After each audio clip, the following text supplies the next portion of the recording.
Welcome to the We Don't Know Ball podcast, the show where we desperately act like that is not the case. I'm Kalscheur.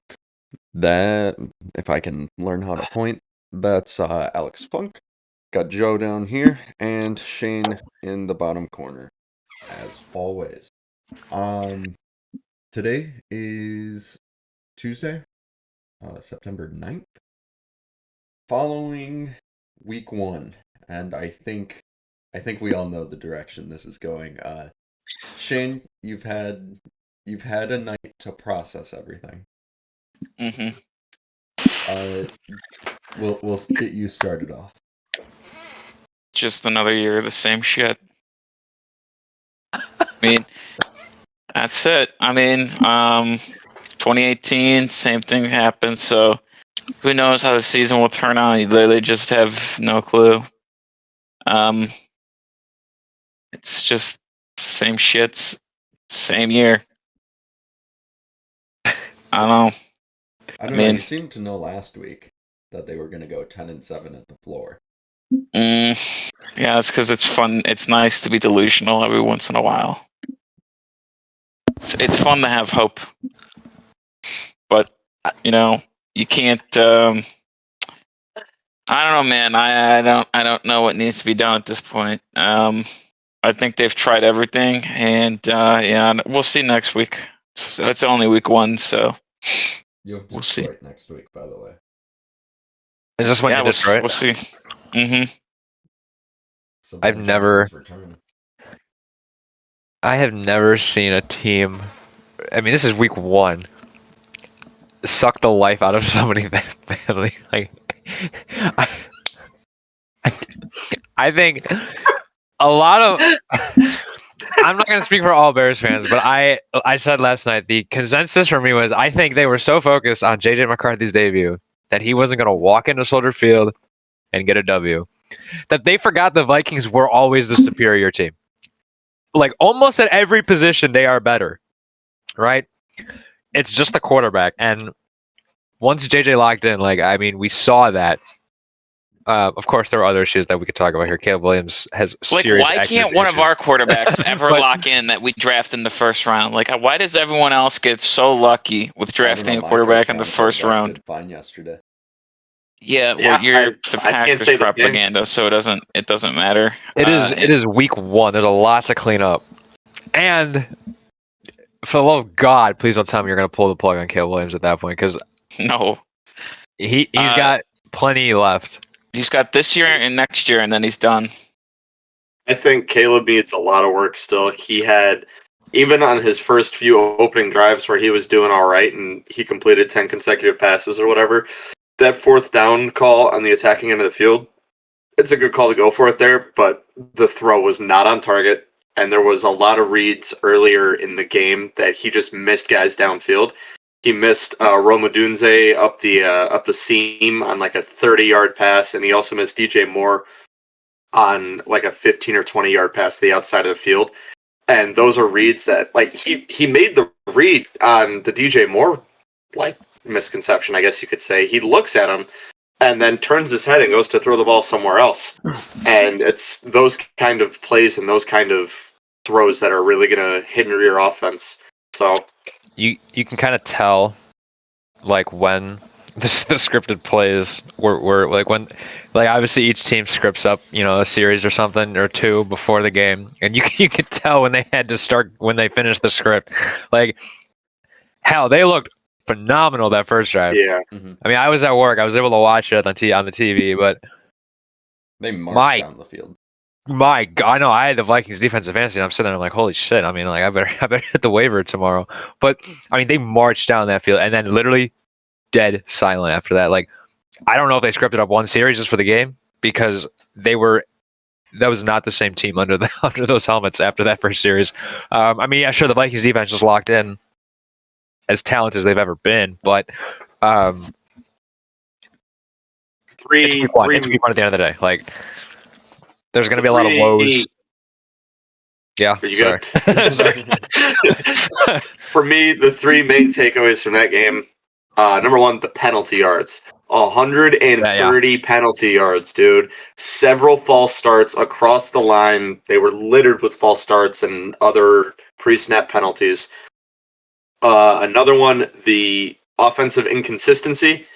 Like we were saying, first few drives, they were excellent. And then you can't even say it petered out as the game went on because Peter wasn't there. The whole offense shut down. Now, I think the wide receivers were not the problem. I think Zacchaeus played well. I think Rome played well. And I think DJ Moore played all right. I don't think Swift was the problem. And I think Caleb Williams for thing number 3, Caleb Williams' overall command of what was going on in that fourth quarter was non-existent. They had -1 yard at the end of the fourth quarter. They had negative yards in the fourth quarter, dude. That's unbelievable. That was I think midway through because they ended up getting yard because they had that. Either way, your point still stands. -1 yards was -1 yards in the fourth quarter. No matter where you are, I mean, of course, it's like 10 seconds. Okay, but if you're coming in the fourth quarter, you still have -1 yards. Obviously, problem. But I'll add 2 more to your list here. We all know our stance here on Cairo Santos. He's got to go. Yeah, gotta go, man. His kicks are slow. Let me come over. That would have been a tie game if he'd have missed that one. But and I tweeted this out. The final kick, the touchback. Ben Johnson said in his post-game pressure that they wanted to kick it out of the end zone. Inexcusable that you can't hit that. You got to be able to get to the end zone. And if not, kick it out of bounds. Take the yards. Move the ball up to the 40. Yeah, move the ball up to the 40, and you get the 2-minute warning. And you get your team at least 30 more seconds on the clock. 25, 30 seconds. They had, 12 when they came out there? And then they had the fumble. They had 9 seconds. They had 9, yeah. And then the penalty burned off 5 seconds. They went back. They would have had terrible. 40 seconds. Other takeaway, again, week 1, got to take everything with a grain of salt. But Bears fans have to feel conned with that offensive line. I mean, the Vikings defensive line, I'll give them credit. They are great. Grenard, Hargrave, I'm missing one. On top of that, Brian Flores. We saw it last night. He is fantastic with bringing pressure, dialing up those blitzes. But they were getting swamped at the line. Obviously you get the free rushes with the blitzes, but just literally no running lanes for DeAndre Swift, and it's hard to judge. I feel like the real ball knower will not judge DeAndre Swift there because there was no running lane. I know some Bears fans are mixed on DeAndre Swift, but overall the offensive line, Bears fans have to feel sick after that one. Mm-hmm. And even with the honestly atrocious O-line play, Swift had a decent game from what I remember. Yeah, he had some good. He had some good flashes. He hit it and ran through. He finished 17 for 53, so 3.1 yards per carry. Yeah, and that's an atrocious O-line like that. Yeah, and that's in line with up, especially in the fourth quarter. Another thing the Bears probably could have done a better job on is capitalizing even more on that slow start from Minnesota, because Minnesota started really slow. And I had Aaron Jones in fantasy, man. I needed 8 points, and he had 0.5 points at the end of the first half. I was watching the game, and I'm like, dude, neither of these teams can get it going. And had the Bears capitalized on 1 or 2 more drives and even gotten a field goal out of those excess drives that they stopped JJ McCarthy on, they would have won this game.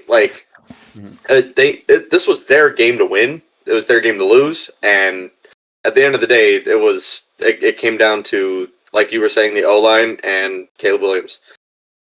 So what happens when you let bad teams hang around? Happens all around every single week. Somebody falls victim to it. Also, speaking of kickers, we were just talking about kicking. Everybody's favorite Jake Moody. Yeah, he just got waived. I just got the notification now. Oh, really? Yeah. What? Yeah, he. Why? He was long overdue. He was long overdue. Really? I think even yesterday, even though they won, he missed one kicks. I didn't watch the game. I'll be completely honest, but judging by the reaction from Niners fans on Twitter, I had a feeling he was not having, or he was having his classic disaster. He Where was he at? Was he in San Francisco? Yeah, he's 1 for 3 on field goals. Oh, Yeah. So, Yeah. well, and they won. They won in on like a last minute. I don't know how many seconds were on the clock Yeah. when Purdy threw it. He missed a 27-yarder. Oh, brother. ooh, Man, Yeah. Walsh. But yeah, I mean that's 6 points on the board. They could have won 23-13, 2-possession game. But yeah, I just got the notification now. And especially with Brock Purdy now Yeah. questionable and George Mac Kittle out for a Jones few lined weeks. up to potentially start next week. You George need all Kittle's the out for a points you few can weeks as get. well. That'll be CMC. If you have CMC in fantasy, two things. One, pray he doesn't get injured. Two, get ready for a good few weeks because Purdy could be out a few weeks. Kittle's out for a few weeks, and there ain't nobody else in the offense. I mean, there's Jawan Jennings and Ricky Pearsall, but Yeah. Need I mean, somebody to throw them the ball. You talk about McCaffrey, but Ricky Pearsall is about to go nuclear. If this with is Mac the case. Jones at the helm, Just trust me, okay? They will find a way. All right. Remember, before Sam Darnold got his he's the guy in Minnesota last year. Well, that was because of injury too. Anyway, I think Darnold got like 2 or 3 opportunities that year before with the Niners, and he looked good. Yeah. So I'm not saying that will happen with Mac Jones, but it could. I mean, it's one of those just like the Vikings, one of those quarterback-friendly systems with Shanahan. Not that it's hard. It's not hard not to fail, but it definitely gives you a leg up than going to Carolina. some other. Yeah. No. Nobody's going to you were succeed in talking Carolina. a few minutes ago on letting bad teams hang around, and a bad team that hung around this week was the Carolina Panthers. Well, you guys sucked. we didn't hang around. No, They I know. put us You out guys of were just hanging. Yeah, we were put out of commission. Hell, after the first quarter, maybe. Let's hear your look. breakdown on the game. What did they do right? What did they do wrong? What needs to go? What needs to What did they stay? do right? Well, that's a tough question for you. Or that's a tough question to answer because I don't think they, other than maybe Tet showing some promise. I know everybody has posted that video of that nice little one-hand catch that he couldn't reel in. I mean, he's a rookie. I would like for him to reel that one in, but my God, I have a lot of grievances to air out, man. Because holy shit, dude! Like, okay, week 1, right? Grain of salt. I can't overreact, but you gotta have the team prepared, and they were not prepared. I mean, you had 3 months to do this game. The schedule came out second week of May. Which I think the teams themselves get that schedule well beforehand. Yeah, and God knows how long they get that. But you had at least 3 months to prepare for the Jags when that schedule came out. And now, I'm not going to say they're better than us or worse than us. I think this was a almost even match, especially given our momentum from last year. Like, you gotta do so. Like, clearly there was no preparation because, and I know there was no preparation because of the preseason shenanigans. Like, Bryce was missing throws. His receivers couldn't reel it in. Xavier Liga doesn't know where the hell he is on the field. It's literally Jonathan Mingo all over again. You've seen the clip against the Titans when he threw it out of bounds and he tried to catch it like this. I don't know what the hell he's doing. I mean, Xavier Liga had this much space and he still couldn't get 2 feet in. I mean, oh my! And the defense, don't even get me started. Look, there are. Again, I have concerns, but with it being week 1, I'm not gonna be overly concerned now. I think I'll wait till next week to really address them. But right now, we can split it into a pie chart, right? 3 different ways. 50% is just week 1 woes, right? Week 1 woes, shaking off the rust. That's like 50%, right? Because we didn't play the preseason, and that's my biggest thing was if you're gonna punish players for not executing in the preseason, you don't take them out as your punishment. Gerard Mayo has this thing, right? I remember when he got hired. His well, I mean, this came for fights, but if players were fighting, he was going to punish them by making them play the preseason, right? Because these guys don't want to play all the full preseason games. They don't want to play all that time because they're going to get hurt, right? They know they're starters. They don't want to get hurt. Dave Canales says, "Hey, we're not executing. We're going to remove all your live game reps from you and make you look like shit on week 1." I hated that idea. Anyway, week 1 woes, shaking off the rust, 50%. 20% is going to be Bryce, right? I mean, he did all he can. Still looks shaky. I saw something online. He had over 150 yards of drop passes. I mean, look, I get where the Bryce slander, the hates, the concerns are coming from, but of his 154 pass, he could have doubled his passing yards to 300 if his receivers just knew how to reel in a damn ball. Now you know how I feel from last year. Yeah. Other 30%, which this is the piece that can completely swallow up the Bryce concern and turn to the other 50%, or hell, even the entire pie chart as the year goes on, is Dave Canales. Again, did not have us prepared at all. And last year, clearly weren't prepared. I mean, the Saints blew us out, 48-10? The Saints look like Super Bowl contenders that week. Don't even get me started on that week. But again, lack of preparation 2 years in a row.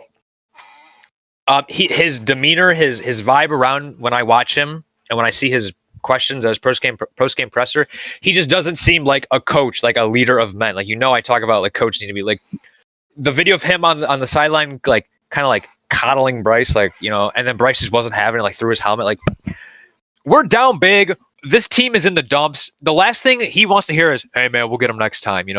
Just go out and execute." No, like, say what you say. Get light a fire under their ass, Dave. Like, I say don't. Which chest?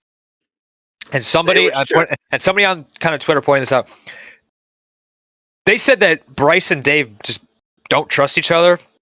I see where he's coming from, but I think it's more just Dave just doesn't trust Bryce. I think Bryce knows what needs to be done, how to do it. I just think what Dave Canales is trying to install in the team is just not fucking working, and I don't know how many people are actually going to buy into it. It doesn't seem like anybody's bought into it, because there's no identity, there's no structure, there's no preparation, and they just look like a mess. I mean, everybody, you watch 31 other teams around the league, they can move the ball efficiently. Maybe not throughout the entire course of the game, but at some point they have a good stretch of ball, whether it's the full game or just quarters. Like, every team looks competent. You watch the Panthers and oh my god, it's just a different. You would think it's a UFL team. You would think it's a UFL team, and that's just the offense. Don't even get me started on Avero's. We got it. Maybe I should extend the pie chart to 4 sectors, because Avero needs to go. I know the defensive players is just not good. I can keep rambling on and on all day about this, but my God, the run defense was as porous as ever. I mean, look, I like ETN, but he now looks like an all-pro when he plays us. I mean, come on, dude. Hell, I mean, I got a helmet, Dave. I'll suit up. Let me go play defense for you, Dave. Come on. Jesus, Not with man. that torn ACL, bro. Not with that torn ACL. I'll come back next year. I mean, Did you guys see the news about the Broncos wanting to build a new stadium in downtown Denver? No, isn't there a stadium already? It just came out. The Waltons want to build a privately funded stadium with a retractable roof in downtown Denver. Oh yeah. Oh, yeah, I see that. I got. How far is it from the original Mile High? Are they gonna walk like 3 blocks down? I don't know. I don't think the original 2031 it'll open. 2030. Wait, does that mean that it's already confirmed? Well, I mean, Ari posted it, said it's slated to open 2031. If it's privately funded and they already have the land, then it's a done deal. Yeah. Interesting. I don't know, like, what the Bears want the Super Bowl in 2031, and then you guys can have 2032. I mean, I know. I guess owners like Lev. I mean, Joe, the Walton family is like the rich. No, I know, because they own Walmart, right? They're part of the Walmart and ownership. Also, Joe, one of the Walton people's married to Stan Kroenke, who owns the Rams. Yeah. Who built their own stadium with their own money. That's actually crazy. I didn't know that. They have billions. But yeah, speaking of the Broncos, I'll do my little breakdown on how I think we played this week. I'll be right back. I think that the quarterback, Bo Nix, did not do too hot. It was not very good. 3 turnovers. That is in my eyes, it is the 2 big exclamation marks emoji. Like, oh my God, open your eyes. What's going on here? 2 picks. One of them wasn't really his fault. The other one was. I don't really blame him because they weren't atrocious throws. The one to Cortland Sutton was a jump ball that just didn't go his way. I think Cortland Sutton probably could have came down with it, but the fumble is just not being aware in the pocket. The pocket closed down around him, and he's pulling back to throw it, and it gets knocked out of his hand. Titans jump on the ball. We're just lucky that we had Nick Bonito. Nick Bonito played so well, it's not even funny. Our defense... What? Sorry? I was just saying, Benito is... He's something special.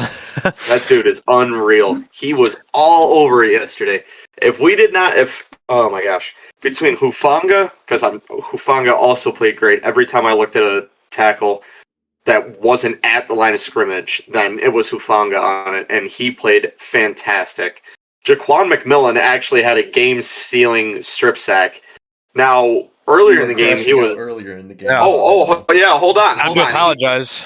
No, I'm not. I'm not apologizing because earlier in the game, at halftime, the Broncos forced a 4-and-out on the Titans' 1-yard line. The Titans punt.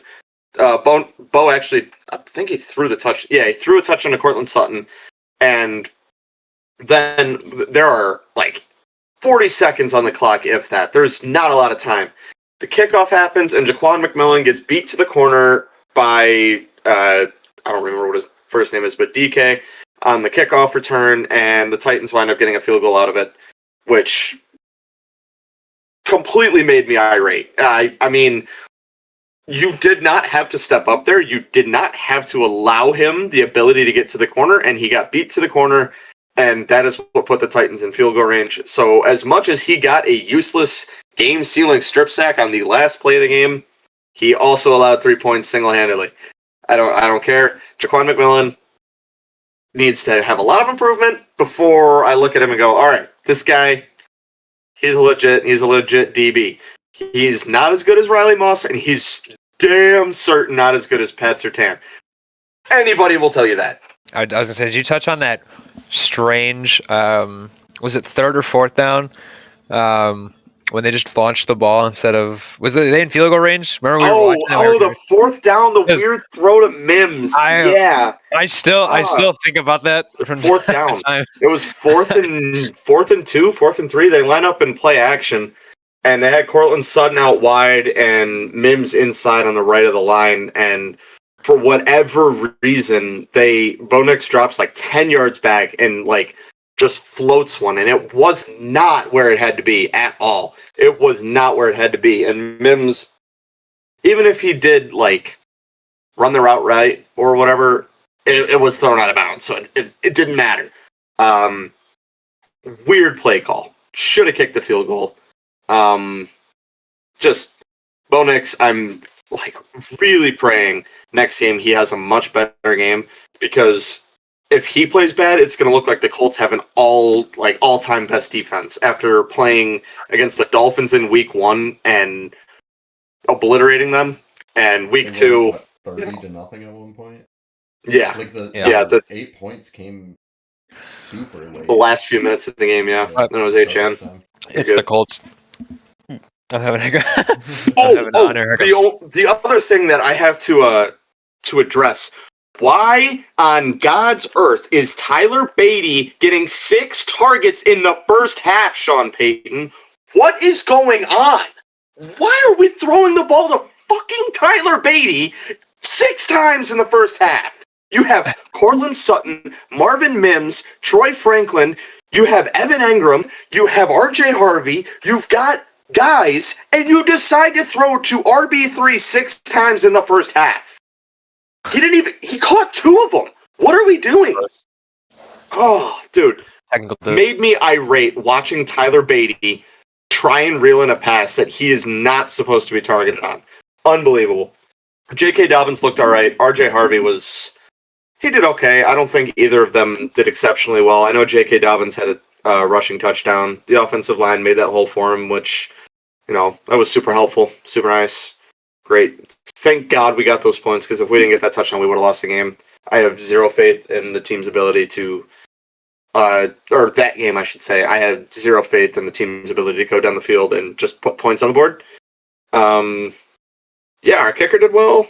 Defense was excellent, and I had them in fantasy, which was even better. Got me 17 points. Fantastic. Yeah, exactly. So what you're saying is you got bailed out by playing the team with the first overall pick this past year. More or less. But hey, if Nick Benito's making stuff happen, I drafted him really high for a reason. I drafted him the second defense off the board. I'm gonna be real. I didn't watch this game at all. Speaking of the first overall pick, how did Cam Ward look? He was all right. It's not an easy situation. Out of all of the rookie quarterbacks last year and the rookie quarterbacks this year, I think Cam Ward definitely had the hardest first. Honestly, out of the last 3 or 4 draft classes, this might have been the hardest first start for a rookie quarterback. I object, Your Honor. I don't know, Jim. Yeah, I don't know, Jim. Let me. What? Okay, then who do you think had a harder first start? Who do you think? Who did you guys? Who did they play? Who do you think? Well, hold on. I took it as. Who did you play? I took it as a situation, but hell, we played Atlanta in Bryce's debut. Come on. Okay. I thought you were talking about situation because, we take the cake with that one. All things considered, what was out of the last 3 years, any rookie quarterback that has started a game? I don't know if anybody has had a harder go of it than Cam Ward. Cam Ward had to go against the sack leading defense from the year before with an elite secondary. This is not biased. This is literally average yards allowed to number 1 options on wide receivers and stuff of that nature. This is an objectively speaking, elite defense at home at Mile High. Cam Ward doesn't really. He's okay, but he dropped a bunch of passes that he really should have caught. Calvin Ridley had 2 or 3 of them where they went off his hands. Cam Ward didn't look bad. The nonchalant thing that he had going in college where he looks like he doesn't care, it's gone. He looks like he's there to play, and he looks like he's ready to play. It doesn't seem like he's ready to run. I don't think he's going to be an athletic quarterback. But yeah, I think you need another week or 2 from Cam Ward in order to really decipher on if he's the guy or not. He had a really rough go of it. You can't. It was such a hard situation that I wouldn't have even blamed the Titans if they sat him for the second half, because it's that tough of a situation. But I mean, it's the NFL, so if he's going to be there and he's going to be there to stay, he's got to get used to it. So get those reps. I do want to amend my statement. Live, I didn't watch any of the game, but there was one Cam Ward clip that I did see on Twitter where they had trips to the right, they had a screen pass drawn up, or a receiver screen to the perimeter. Oh, and he had to dirt it. All 3 of the guys went out to block. No one was there, and he had to just throw it away. And that's why, I think you're gonna need more than a couple weeks for Cam Ward, because I've seen a lot of bad things on Brian Callahan, and I'm gonna bet that screen pass was just a terrible miscommunication between him calling the play, and because I don't know how you have 3 receivers that just don't understand, that are all not doing the right thing. And I've seen his post game presser answers. He just doesn't seem like. It seems like he's an asshole. And I mean, I don't know how long he'll last in Tennessee, but I don't know if I just don't think Cam Ward can succeed with Brian Callahan. And Ryan will tell you all about Brian Callahan, how he should have been a coach, but I think he's going to need a couple more weeks. Do you think they're missing Mike Vrabel? Who do they play next week? And for a leadership and just a toughness standpoint, yeah. That's why I've always liked Vrabel. Vrabel's teams have always been tough and well coached. They may have not been great. I mean, I know they have the Titans, but Vrabel's teams have been relatively well coached and tough. Not tough to beat, but just tough football tough.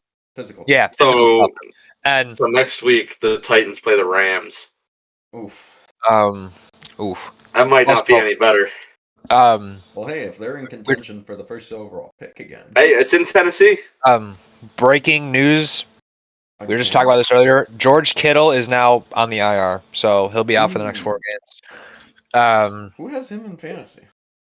I don't know, but Oh, I pray it's not Dylan. I don't touch him with a 10-foot pole anymore because he's kind of glass, and he can only play He's 10, old. 12 games a year. He's good, but he's like, is he 30 now? 31 maybe? Matt he's has gotta George be in his Kittle. 30s. So I might lose out on my waiver He's pick. 30. He'll be because of, 32 in a couple weeks. October 9th is his birthday. Okay. Wow, 3 days before me. No years. I mean, yeah, he's had his last 3 seasons were 15, 16, 15 games, Oh. which is not terrible. Here, Like we'll go 14, to Green Bay over here. We'll see what he thinks about how the Packers did, and then after that, I want to jump into some other matchups that we haven't touched on yet. You want to talk about an elite pass rusher? Jordan. Okay, I want to start with Jordan Love because I know I was saying, like, at least to the guys, I was saying, MVP season lauding. I think he can get there. He looked fine this week. He wasn't elite, but he didn't obviously get us anywhere near losing that game. He did have one. I think it was more a miscommunication than anything. Trying to extend the play, but he was still kind of in the pocket, and Tucker Kraft was kind of sitting down, but the defender was like not draped over it, but he was lurking. And I think Love tried to kind of lead him downfield, and Kraft did not get the message and almost ended up in a pick. But it was Alex Anzalone in coverage, so linebackers typically don't get those. Especially, I mean, he's trying to reach out like way out here. So that's really the only throw I was not impressed with. But other than that, I mean, he had a clean game, just, did everything well. The first touchdown pass to Kraft, after Kraft got his helmet ripped off, it was a good throw, not a absolute world beater though. I think it was just schemed really well. He made his read, touchdown. I was extremely impressed with the defense. Micah Parsons, he wasn't in every snap. He was definitely more like platooning, basically. In on a lot of third down situations. And even though he only recorded the 1 sack right at near the end of the game, you could feel his presence. Yeah. The one I wanted to note was, forget if it was, I think it was a punt that Green Bay downed like inside the 10-yard line. And the Lions could not get anything going because they're trying to double team Parsons, and then on the other side you have Rashawn Gary. And even I think the Lions didn't run it all 3 times. They tried to. Well, first they had a penalty, so that backed them up to the 1-yard line. When you have that pressure coming, regardless of pass or run, because they just have to collapse regardless. So being backed up helps the defense in run defense as well. But because you have one like number 1 pass rusher, and then a pretty good, could be elite pass rusher on the other end, that opens up the middle. And I'm sorry, I forget his name, but our D tackle had a sack and another tackle on that drive. And I mean, it looked like a wide open running lane, not because of the O-line, but because you had those pass rushers just opening up that O-line.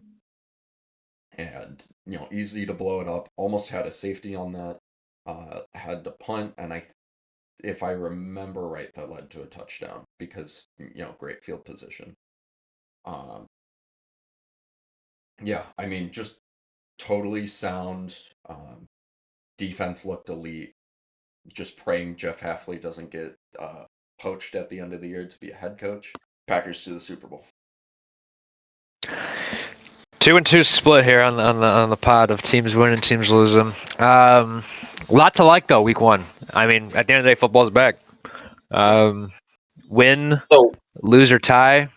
I mean, Panthers winning is great, but hell, a lot of good stuff this week. the main one I want to cover. How about them Jets, man? What a game! What a game! Yeah, even though they lost, they looked fantastic. I don't know. I can't put it up there. Maybe Kalscheur will put it up there.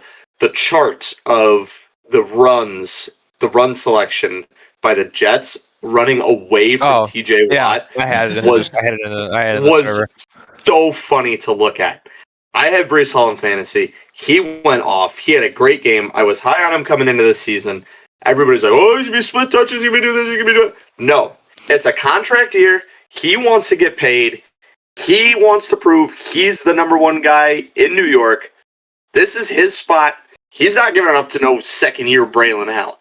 Breece Hall is throwing all of his cards on the table, and he wants to get paid. So, yeah, no, Breece Hall went off. Aaron Rodgers looked good. Surprisingly, Justin, honestly, yeah, he didn't take any preseason reps, so this 4 was touchdowns. Wills had a good game. Well, do you mind if I want to keep talking about this. Justin Fields was zipping that ball. He was finding tight windows. Like I don't know what the Bears, and even, well, he looked decent with the Steelers, but he did not look like this with the Steelers. I don't know what the Bears did to him. Because he looked like prime Ohio State Justin Fields. Yeah, maybe the Bears were trying to turn him into a quarterback he wasn't supposed to be. That's the only thing I can think of. Maybe they were trying to use him in a different way than like a round hole square peg. It's the only thing I can think of. I mean, that's about it. He looked really good. I mean, they didn't. They threw the ball a few times, but they didn't throw it a lot. Garrett Wilson had a few catches, but it felt like a lot of their plays were on the ground. What was their play selection? I know Justin Fields still had the touchdown to Garrett Wilson. He had a rushing touchdown, and did he have anything else? I think he had 2 pass, or no, he had one passing, 2 rushing. I think because he had 29 points. I think for me in fantasy on the bench. Yeah. Fields had a rushing touchdown, 2 rushing touchdowns, and a throwing touchdown. I mean, I'm a fan of Fields. You know, I'm a fan of Fields. But I can't. I want to hop on the train, but again, it's week 1. I don't know anything. I do have high hopes for the Jets, and maybe not playoff hopes, but I think Aaron Glenn has completely changed like their culture. But as much as I want to hop on that train, like it is, I don't know what to expect the Jets next week because they play the Bills, I think. Yeah, Bills in Buffalo at noon. Yeah, I think it's in Buffalo, and that like this could be like Bears Justin Fields on Sunday, and I'm worried because I want to like the Jets this year, because I like Fields, I like Garrett Wilson, and I like Aaron Glenn, but I'm just not sold yet. I'm just disappointed in the Steelers defense, I'll tell you that. I thought that was going to be a snooze fest. I said that last week when we went over the last games. I thought it was going to be like 16-9, one of those snoozers. The Rams ended up being the snooze game of the week with 14-9. But any given Sunday.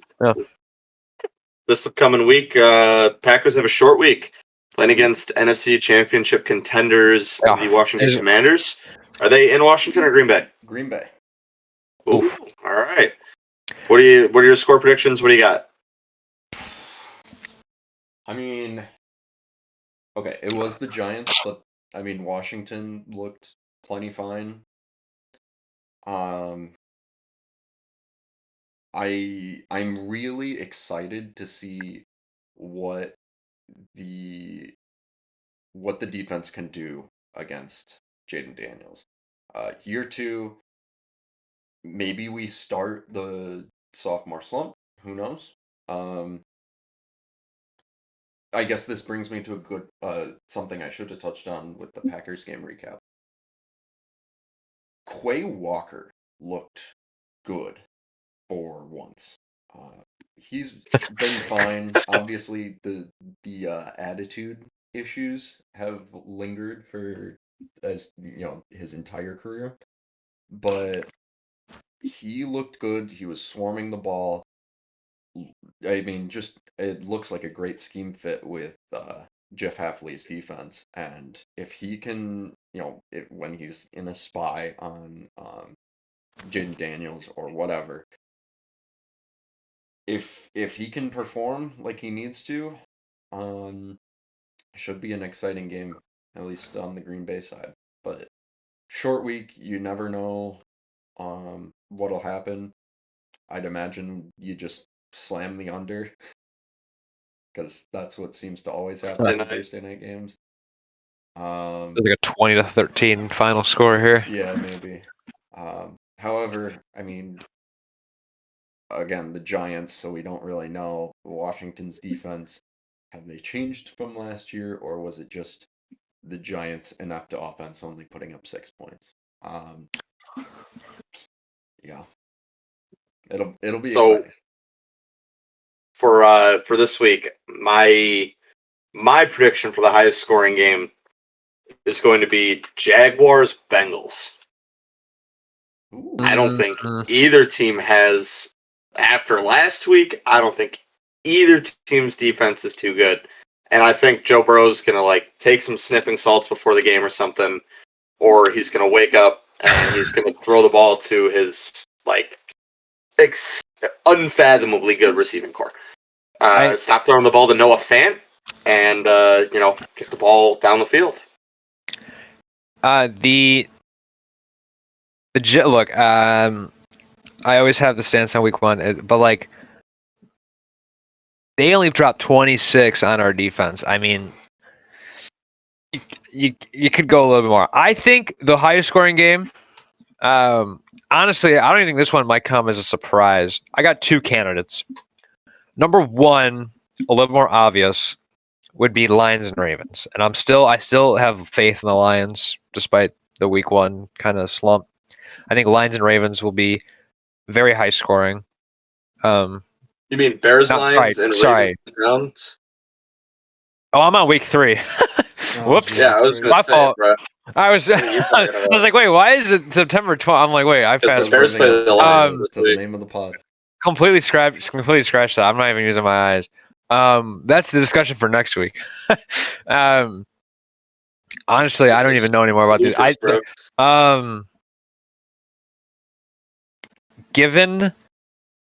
No, I'm not gonna say given. I think the Bucks and Texans. It is Monday night though. I know primetime games have their iffy moments. There's 2 games this Monday. I mean, yeah there's a doubleheader. They used to do it opening weekend that ESPN had a doubleheader on Monday night, but now it's kind of switched to week 2. The Bucks are just naturally, an offensively great team and can high score a lot. And I think the Texans have the firepower as well to match that. The only thing that's going to hold them back from even sniffing a shootout is that awful offensive line that they've given CJ Stroud. But that I think is a night. If that was a noon game, not a primetime game, I think it'd be an easier candidate to pick for a high scoring game. I mean, I see why you'd say Jags Bengals, but this feels like a Bengals lopsided victory. I don't think the Bengals defense is good enough to stop Brian Thomas Jr. I think Brian Thomas Jr. is going to go out there and have a great game. He's going to bounce back from his lackluster week 1 where, what did he have, 9 points, 8 points, something like that? Yeah. I saw some dude on TikTok who had 3 elite wide receivers, and Brian Thomas Jr. was his highest scoring wide receiver. So, it was a bad week for him, but I think he's going to bounce back against an abysmal Bengals secondary in week 2, and he's going to have 110 yards, 7 catches, and I think he's going to get into the end zone as well. I don't know. I think the rest of these games are going to be pretty boring. I feel like the Broncos game is going to be lower scoring than the first one. It's important to note for the Bengals that under the Zach Taylor era, The Bengals have not won a Week 2 game. Really? That's actually crazy. I didn't know that, but that doesn't mean that it's happening because the Jags just are not who you think they are, and I mean that in a shit way. Well, the Bears are exactly who we thought they were. Well, we know that one. But the Jags You can say are. that If anyway. you thought the Jags were good, I got bad news for you. They're not. Okay. They're not good, but I think their offense is going to do work because of how bad the defense is. It could Kind of be like playing It Carolina. could be a high-scoring blowout. Mm-hmm. Not This- to the extent of Yeah. the NFC Championship game, but This feels like a Like 30 to that. 13 Bengals win. I feel like. I think the defense is gonna. I mean, yeah, or it maybe sucks. like 35-20, something like that. Maybe. I don't know how. I just don't think the Jags will score more than 20. Like, I mean, yeah. No, because I contradict myself every time I talk about this with the week one. I mean, the Jags didn't do shit after like maybe the first quarter on us. Like, The other thing that I wanted to that I forgot to mention so far, Russell Wilson looks like the worst quarterback in the league. He was awful. He was atrocious, dude. I don't know if anybody in the Chicagoland area was watching that game, but it was tragic. I get it. The Commanders have a good defense. I understand that. A lot of the guys on that defense are old farts. They need to be able to make something happen. It's the whole thing with Mr. Unlimited was he can get out of the pocket and he can extend the play and he can make the throws happen. He looks scared to move. Anytime he gets pressured, he's standing there like a nervous child in a supermarket, dude. He he looks so incompetent, and I just want Jackson Dart to start. I don't think that Russell Wilson's going to be the guy. I don't know what they're paying him. Well, I don't care what they're paying him. the goal of bringing him wasn't to be the guy; it was just a bridge for Jackson Dart. Obviously he's not going as how they envisioned him to be as the bridge, but I would argue the worst quarterback was, and I'm gonna have to do this one with a grain of salt because I mean, he's got a spaghetti brain at this point. Tua was awful, but Tua was really bad. I mean, the dude is banged up. I don't know how much longer he's actually like. I don't even have any words. Like I feel bad for Dolphins fans because the Dolphins had some pretty decent rosters over the last couple of years, and it's been ruined by Mike McDaniel and Tua just not being healthy up here. Like Mike McDaniel not being healthy up there. Well, no, Tua not being. Mike McDaniel is just. I don't think Mike McDaniel is a great coach. He's a great play caller. He Tua kind had of 114 Yeah. yards. he's a good play caller. He's young. He's got a different look on the game as like an older person, but he just does. He has like Dave Canales, like, and I said yesterday, last night, that he has this Dave Canales kind of like demeanor where he's not really a leader of men. I mean, he's smaller than everybody on the roster. He's younger than everybody on the roster at this point. I don't even know. No, but he just seems like a guy that's just meant to just call the plays, not actually coach. And again, the Dolphins rosters have been pretty good, and they've been ruined by Tua just not being able to be healthy and just bad decision making. Sucks. They could be fun to watch, but They should put in Quinn Ewers. No. Zach Wilson no. is the number two. I think Quinn Ewers. Yeah, man, that is could be true. the That guy. is also true. Zach Wilson is the number 2. He also played that game. I don't know. I forgot how many snaps he got, but he did play that game. Oh, that's right. He did. Yeah, it got that bad. I don't know if Tua was hurt, but yeah, it got that bad. That they had to He's put him. hurt. He's hurt. I just need Sunday to come. I mean, I don't care how bad the Wilson's football. only Thursday's first. Thursday, yeah, I guess it's true Thursday. If But it I do went like. Thursday night. That might be the game of the week. I do just love the Sunday slate. And look, I don't care how bad the football is. I'm turning it on. It's football. I'm the prime consumer, right? I'll watch whatever the hell they throw on the TV. I just want to watch some ball. Circling back to the Dolphins. Another team who might be missing their former coach just a little bit. Going back to, I guess, last night's game too. Coach Flo. Brian Flores. Yeah. They canned him after what? They started 1-7 and ended up. Did they make the playoffs that year? They won 8 straight to finish the year. They won 7 of those games, I think. Who did they fire him at 1-7 in the interim? Right, the interim, No, or did they fire him after the end of the year? Oh, that's right. They did. They fired him on Black Monday. Yeah. Yeah, they won like 7 or something of those games, and yeah, they canned him. And he, like, I don't remember if he just didn't like Tua. I don't know if those reports were accurate, but I mean, it's funny seeing it now how Tua is kind of struggling, and now he's been canned, and now he's doing great as a defensive coach. But yeah, I mean, if Carolina ever has an opening and Canales is gone, I love Brian Flores. I mean, he's a great defensive coach with how, I mean, that dude blitzes all the time. And if you get a lot of good pieces, I mean, you see what damage it does. I mean, you see the damage he could do. Mhm. And I mean, of course, I don't make the decisions in Carolina. So, of course, if I did, though, we'd be holding the Lombardi as every other fan believes. Right. A few more games we haven't touched on is the rest of the primetime games. Sunday night we had the incredible comeback by the Bills. And then also opening night, Eagles Cowboys, and the Friday night game in Sao Paulo, Brazil, with the Chargers upsetting the Chiefs. So Sunday night took the crown. Fuck the Chiefs. That Sunday night game really was the gold standard. I mean, we went from Sunday night to Monday night. It was dude, that Sunday night game. Oh my we were watching God's play quarterback, and we were watching a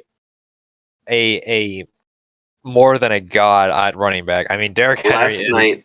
Except for the last night's performance was so enjoyable for me as a non-Bears fan that I forgot how dumb Joe sounded Sunday night. Final drive of the game. Nope. Don't even try to preface anything. It's not going to help. The score is 38-40, and the Bills get the ball with 1:16 on the clock. And this guy goes, I trust my defense here. The defense that's allowed 38 points? You trust that defense to stop one of the best clutch quarterbacks in the league?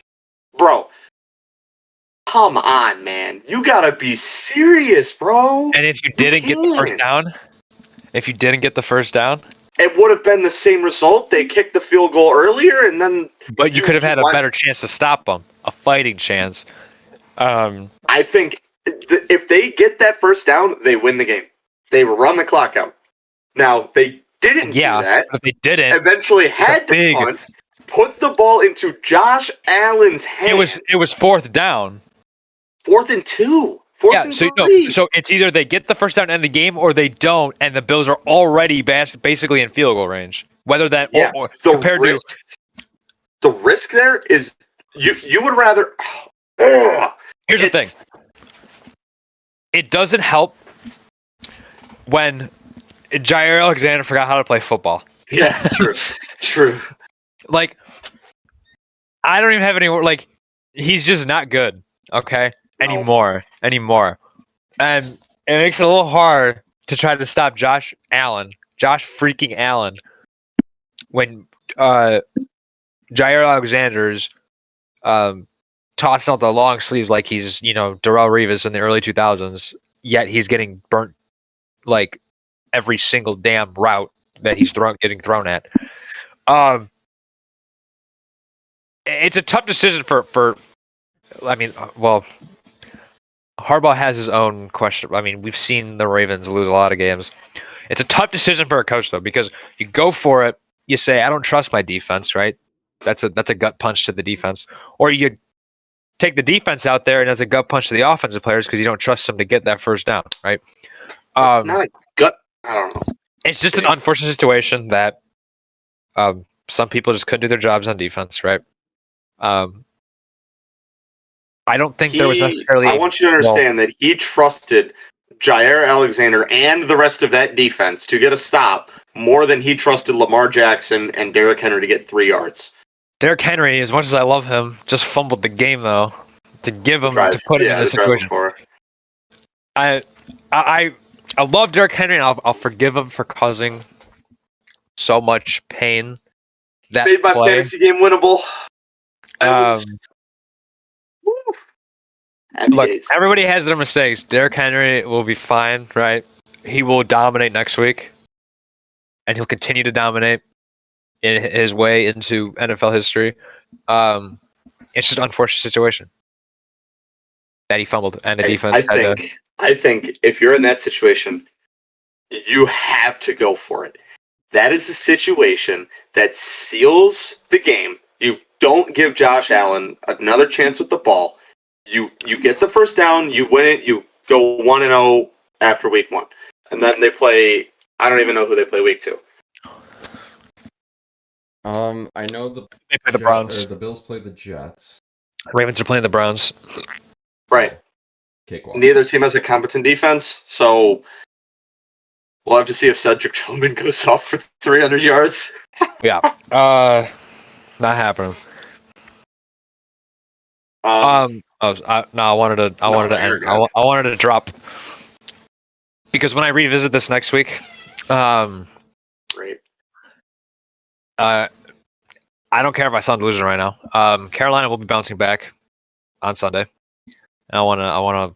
You think they're going to beat the Cards? I want to leave with this. We have the Cardinals. We put up a fight with the Cardinals every time we play them. I'm not going to say we have their number because that would mean we always beat them. We've lost a few times, and that's fine. We usually put up a good fight against the Cardinals. It's 3:05 next Sunday. And I want to be able to come back to this and say, yeah, I was right. Carolina, 30-20 in a bounce-back victory. Thank you. You think they get... Okay, all right. Well, I guess I'll let that delusional take go. We'll go to Kalscheur. Or he already went. You already dropped your score prediction, right? Or did you want to drop it again? Man. No, we're just spitballing. Win, loss. What are you thinking? You never know with those Thursday night games.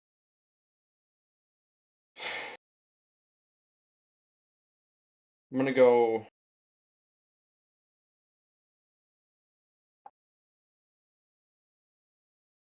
(31-27) Green Bay. Shane, score predictions for the Lions-Bears game. I don't even know anymore. Like it doesn't even matter. I think he's like I don't even know. I don't know anymore. I can't make a prediction on two teams that I mean they're just so different. I mean the Bears are the same, but I don't know. Like there's just who knows. My score prediction for the Broncos game will be 27-17 Denver or 20. Or do I want to go 27-17? 27-17 feels like a accurate estimate. It'll be at Lucas Oil. They're not home, so I don't know. Think they'll go 2-0. I don't think Bo will have a great game. I think he'll get another touchdown. I don't think he'll get 2. He might have a throwing and a rushing, but I don't know. All right. All right, boys. We didn't touch on either of the early week games, the Thursday or Friday game. Oh yeah. I mean, the Thursday night game was great. Chiefs are done. I'll say there's not much to write home about because the first half was phenomenal, right? And I love watching the ejection 6 seconds into the game. But that rain delay killed everything because they didn't score. Nobody scored a single point after that. CeeDee Lamb can't catch a pass. Yeah. Save his life. And I got one target. Yeah. Butterfingers. I missed the first half of the Chiefs game, but Lad McConkey is still up, and I had no doubts he was going to drop. But Lad McConkey is still alive and well. Brazilians probably think QJ is one of the best receivers in the league. He might That's be. totally Who knows? that's totally cool with them. And Justin Herbert has some aura after Dave Madison. And That's all I gotta say. The bringing his O-lineman with him on a date. Crazy. True. I saw a tweet relating to that. That was it's the first time that a Chargers quarterback has brought protection with him on a date for 20 years. Yeah. Shout out to Phil. 8 kids. And counting. They're all gonna enter the NFL at some point. Mm-hmm. I think so. What we're next episode will be week 2 recap, or are we gonna do something in between? We'll talk. I don't know. We'll talk week 2. Mm-hmm. We'll figure out something. Yep. Any last Big remarks? big week of football ahead. 2 games on Monday, doubleheader. The second one starts at 9, if I remember right, 9 Central. That's a West Coast game. Yeah, it's the West Coast game, so that makes sense. That's a late game, man. For Regardless, it is a late game, and that's Chargers Raiders. Yep. I don't know. I think, yeah, that's about all. All right. Packers are winning the Super Bowl. Wrap.